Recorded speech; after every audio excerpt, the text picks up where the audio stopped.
আসসালামু আলাইকুম। সবাইকে স্বাগত জানাচ্ছি গ্লোবাল ভিউজে। আপনাদের সাথে আছি আমি তানজিলা হক।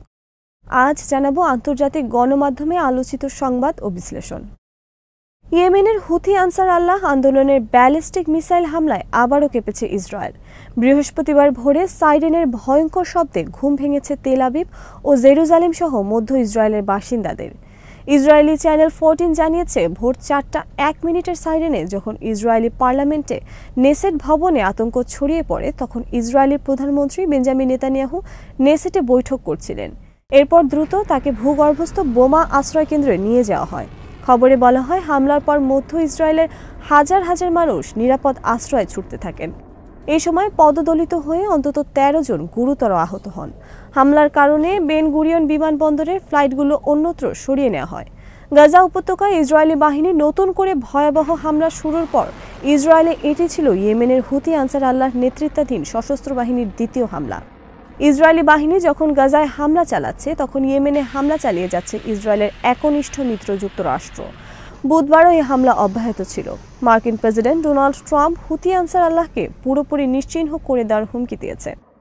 বৃহস্পতিবার ইয়েমেনি সশস্ত্র বাহিনীর মুখপাত্র ব্রিগেডিয়ার জেনারেল ইয়াহিয়া সারি জানান, ফিলিস্তিনিদের ওপর ইসরায়েলি গণহত্যার জবাবে মার্কিন হুমকিকে উপেক্ষা করে ইসরায়েলের বেন গুরিয়ন বিমানবন্দরে প্যালেস্টাইন টু হাইপারসনিক মিসাইল নিক্ষেপ করেছে ইয়েমেনের রকেট ফোর্স।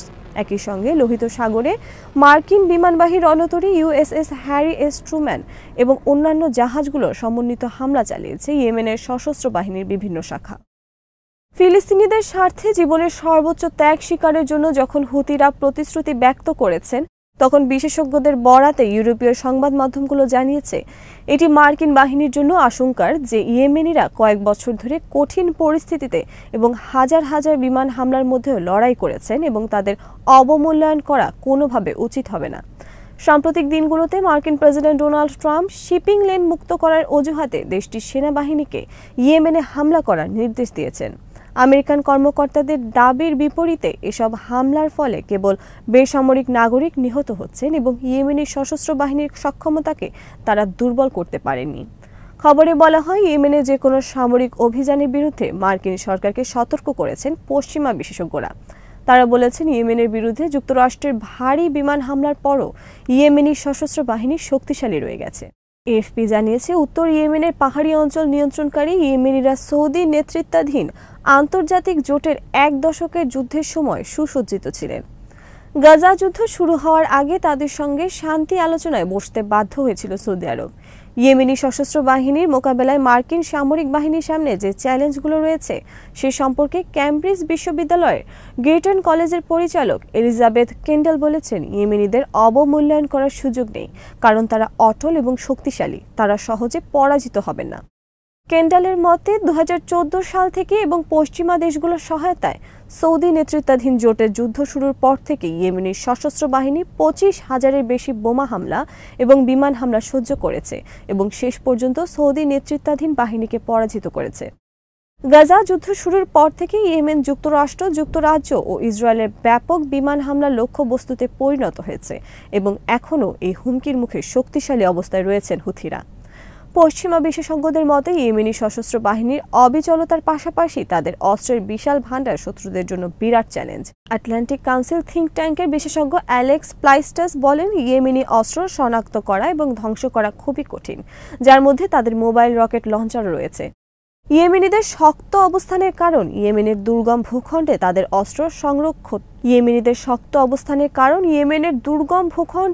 তাদের অস্ত্র সংরক্ষিত আছে। তিনি আরও বলেন গোয়েন্দা সূত্রগুলো হয়তো দাবি করেছে যে ইসরায়েলি অভিযানের পর হামাস এবং হিজবুল্লাহ দুর্বল হয়ে পড়েছে, কিন্তু হুথিরা কার্যত অক্ষত রয়ে গেছে এবং মোটেও দুর্বল হয়নি। 2024 সালে জাতিসংঘ রিপোর্ট করেছিল ইয়েমেনি সশস্ত্র বাহিনী একটি শক্তিশালী সামরিক সংগঠন। প্রতিবেদনে ইয়েমেনি সশস্ত্র বাহিনীর সংখ্যা 3.5 লাখেরও বেশি বলে অনুমান করা হয়।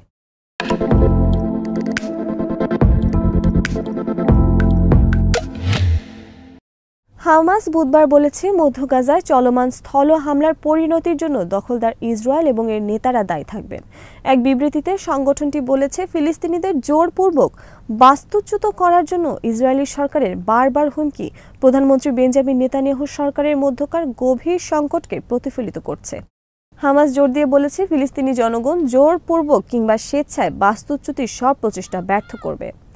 আল কুদস ছাড়া অন্য কোথাও অভিবাসন হবে না। বিবৃতিতে যুদ্ধবিরতি চুক্তির প্রতি হামাসের প্রতিশ্রুতি পুনর্ব্যক্ত করে মধ্যস্থতাকারীদের প্রতি আহ্বান জানানো হয় তারা যেন ইসরায়েলকে যুদ্ধবিরতি চুক্তি লঙ্ঘনের জন্য জবাবদিহিতার আওতায় আনেন এবং জঘন্য কর্মকাণ্ড বন্ধ করতে চাপ প্রয়োগ করেন।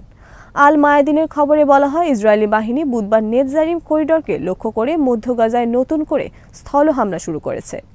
এরই মধ্যে তারা করিডোরটি দখলেও নিয়েছে।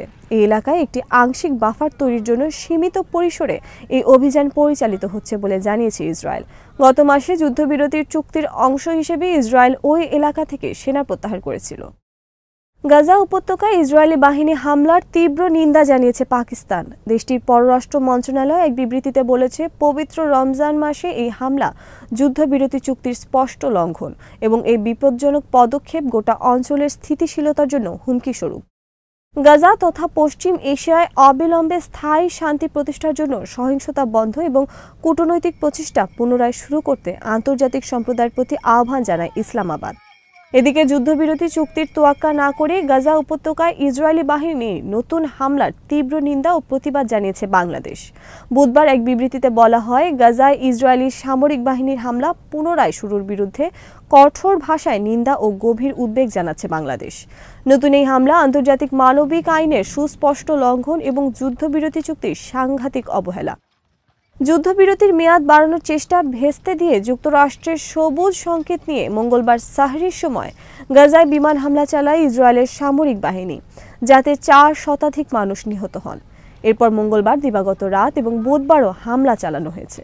ইসরায়েলের দাবি তাদের এই হামলার লক্ষ্য ছিল হামাস, যদিও নিহতদের বেশিরভাগই নারী, শিশু ও বয়স্ক মানুষ। নতুন করে হামলা শুরুর নিন্দা জানিয়ে দেওয়া বিবৃতিতে বাংলাদেশ বলেছে ঘন বসতিপূর্ণ বেসামরিক এলাকায় দখলদার ইসরায়েলি বাহিনীর নির্বিচার বোমা হামলা মানবেতর পরিস্থিতিকে আরও কঠিন করে তুলেছে এবং প্রতিরক্ষাহীন ফিলিস্তিনের জন্য ভয়াবহ পরিণতি নিয়ে হাজির হয়েছে। বিবৃতিতে সব ধরনের সামরিক অভিযান অবিলম্বে বন্ধ করতে ইসরায়েলের প্রতি আহ্বান জানায় ঢাকা। যুদ্ধবিরতি লঙ্ঘন করে ইসরায়েলি হামলায় গাজায় নারী, শিশুসহ শত শত মানুষের মৃত্যুতে বিশ্বের সব প্রান্তের মানুষ যখন শোকস্তব্ধ, তার মধ্যে গাজায় থাকা ইসরায়েলি বন্দীদের মুক্তির আহ্বান জানিয়েছে ভারত।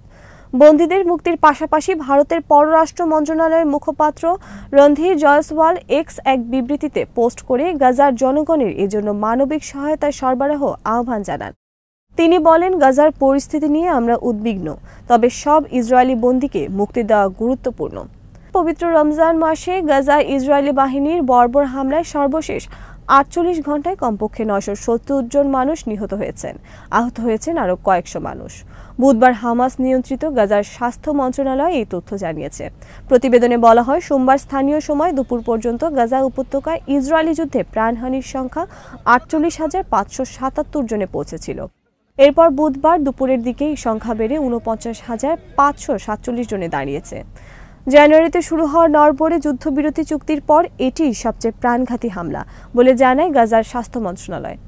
এদিকে গাজায় নিযুক্ত জাতিসংঘের একটি ভবনে বুধবার ইসরায়েলি বাহিনী হামলা চালায়।